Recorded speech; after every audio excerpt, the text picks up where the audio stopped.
Shit, I guess I got one take to do this. Coach Cam here. Brand new year, brand new start. For those of you guys that are starting your fitness journey, those of you guys that are restarting your fitness journey, or those that just wants to, just having another refresher. Use this as a time to form the habits that's going to help you, that's going to help build you on your road to success. Always good to set a goal, because when you set your goal, it gives you pretty much a point to focus on. I come from a sports background, and my coach says, always ask the question, why do we practice? We practice so we don't make the mistakes during the game. When you establish a routine, when you have to troubleshoot it, it just makes it easier, because you can make those small tweaks to something you normally do, and it's going to help you better on your journey. For those of you that are just pretty much on the path to good fitness, just make sure you're just building the habits. Give yourself some time to build that consistency, and when you get there, when you start doing that, that's when you're going to start being able to make those necessary adjustments to help you get to your goal.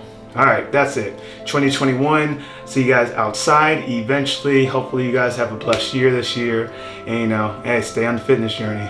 Coach Cam out, DCP Fitness. Always be plugging. All right, peace.